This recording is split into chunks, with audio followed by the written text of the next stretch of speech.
俺もこんなことしたくないよ。したくないんやけど、iPhone のバッテリーを計測する手段がないのよ。Android は普段 PC Mark for Android っていうアプリで計測をしてるんやけど、iPhone にはそれがないがゆえにフェアな比較ができない。これは度元化せんといかん。なら、実際にバッテリーを消耗させてその数値を比較してしまえばいいじゃない。というのが今回の動画となっております。7時間ぐらいの長丁場になる可能性がある。非常にめんどくさいんですが、めんどくさいことを代行してお金をもらうのが俺の仕事なので、苦渋の決断ではありますが、やります。で、まず、イカれたメンバーを紹介をしましょう。一番左から Galaxy S23、2019年に出たスマホでバッテリーは持たないので、今回カマセ犬として出場をしていただきました。そして Pixel 7 Pro さん、2022年の最高のスマートフォンだと噂されております。そして全本 Q さんですね。これ Android コンパクトスマホの希望の星と言われております。さらに iPhone 13 Pro さん、まだまだ現役で使えます。iPhone 14 Pro さん、最新最高のスマートフォンとなっております。この5機種で実際のバッテリーの消耗時間っていうのを計測をしていきたい。条件はフェアにしていきたいのよ。だから全てのディスプレイ 120Hz で表示をしております。そしてパフォーマンスも最高を選択をした上で明るさを調整しないといけないのよ。いうことで今現在各スマートフォンを最大の明るさに設定した状態で表示してるんやけど、この明るさをこの照度計ですね、統一をしていきます。443ルクス、783ルクス、543ルクス、1085ルクス、1112ルクスということで、この中で一番明るさが低いのがこの Galaxy S23 ということになりますので、ここに調整をしていきましょう。非常にめんどくさい作業をしていきます。454、457、452、54、449いいでしょう。機内モードの Wi-Fi はオンという状況です。これで計測をしていきましょう。用意。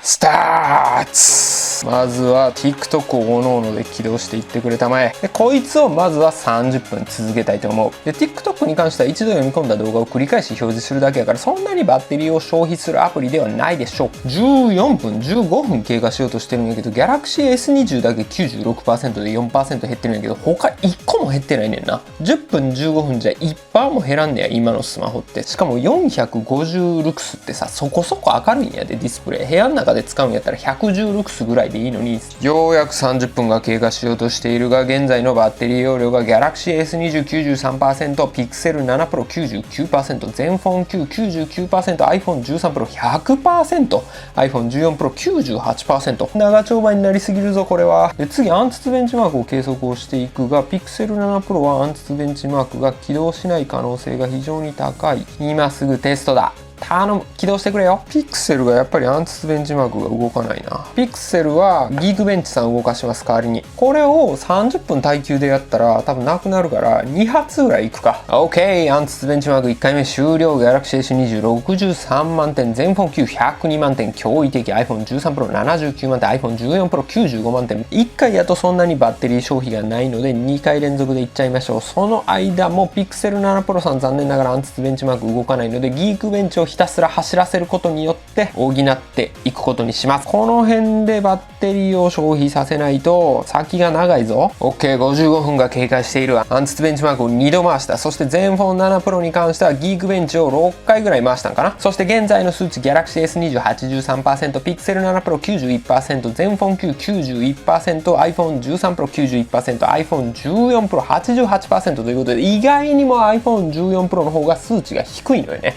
処理能力上がってる分バッテリー持ちが悪くなってるのかもしれない。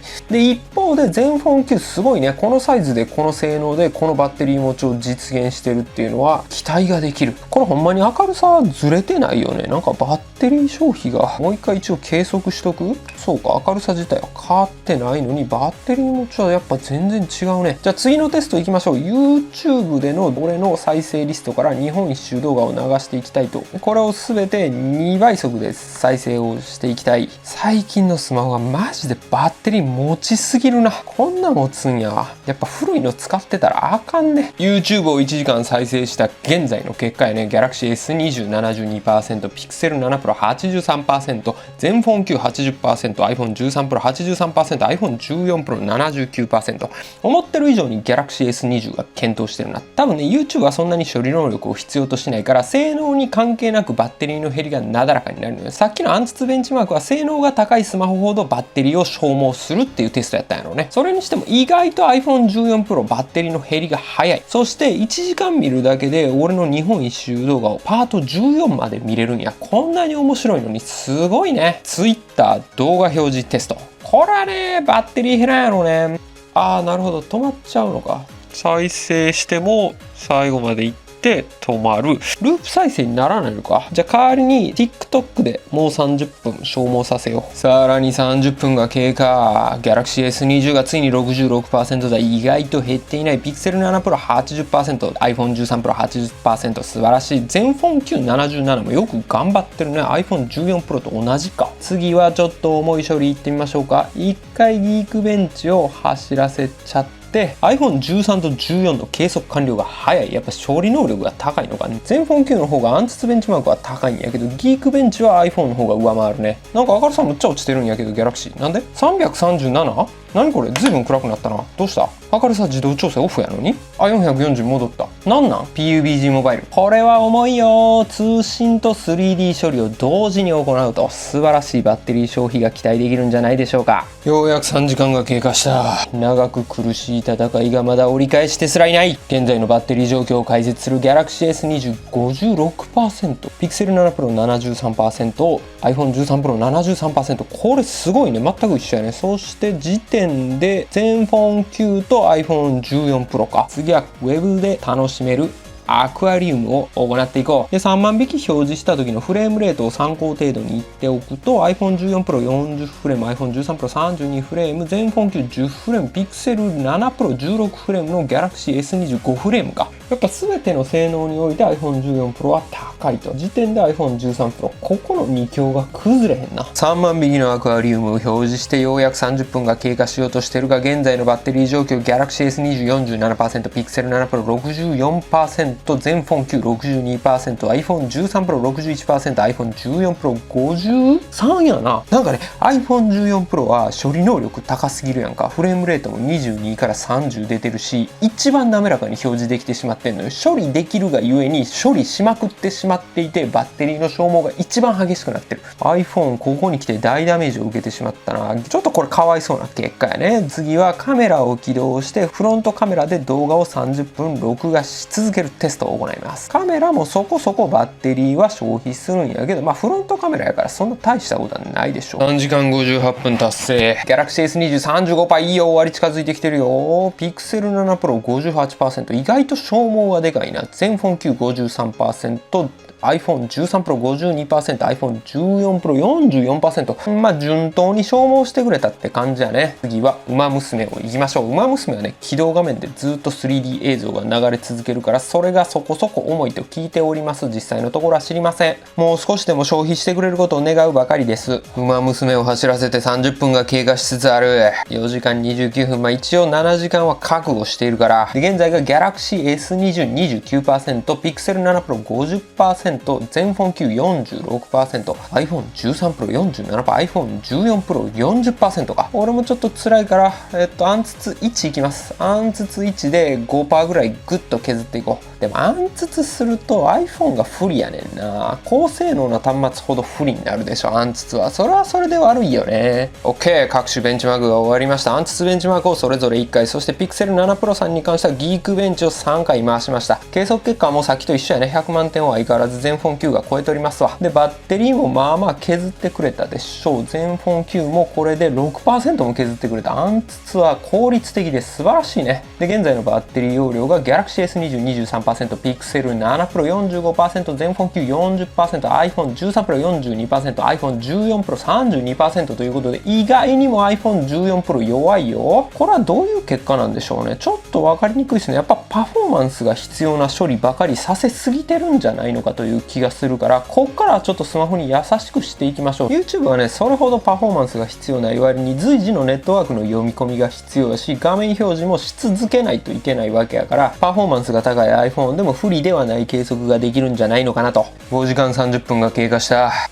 現在のバッテリー状況 Galaxy S20 14%、 Pixel 7 Pro 38% で、全フォン Q34%。 このサイズでこのバッテリーもじゃ素晴らしいね。 iPhone13 Pro 35%、 相変わらず全フォン9と並んでるね。それに対して iPhone14 Pro 27%。もう一度 TikTok テストいきますか。これを30分いきましょう。6時間が経過した。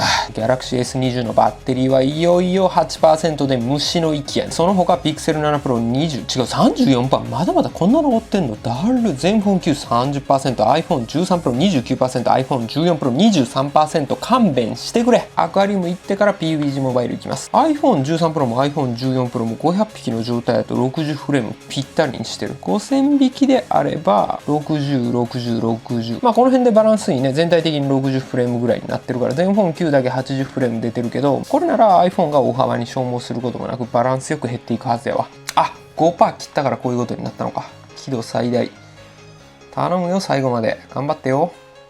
あかんな。5% 切ると暗くなるんや。ブラウザやと 5% 切るとすぐ画面暗くなるな。 YouTube なら死ぬまで明るく見とることができるな。これで最後までいきましょう。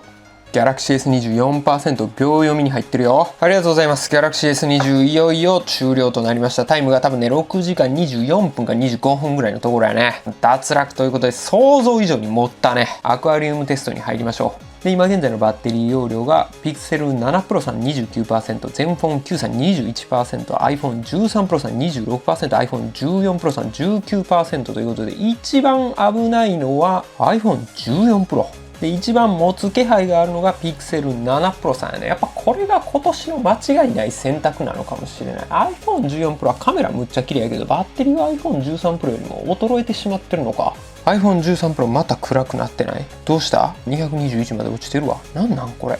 しかも調整できなくなってる。15% 切った瞬間にもう明るさ変えられんようになってますけど、一旦全機種再起動を挟んでいきたいと思います。460ぴったり。449いいでしょう。4% やねんけど、バッテリー急に再起動した瞬間にバグってるやろこれ。やばいやん。iPhone14 Pro さん死を迎えつつあるから TikTok で終わらしましょう。最後ぐらい優しくしてあげよう。そして全フォン9も再起動すると 9% まで落ちてきたよ。さらに Pixel 7 Pro 19%、 iPhone13 Pro 14%。 ここに来て覚悟していた7時間に突入をした。残りの Pixel 7 Pro のバッテリー容量は 19%。 まだ1時間はかかりそうな気配があるぞ。 iPhone14 Pro 4%、 こいつがまず死ぬだろうが、再起動してこのバッテリー表示になったということは、実は結構残ってるけどこのバッテリー表記になってるだけの可能性も高い。30分 TikTok を流し続けたがおかしなことが起こっている。30分間 iPhone14 Pro のバッテリーが 4% から減っていないし、 iPhone13 Pro が急に 8% になったし、全フォン9も急に 6% になった。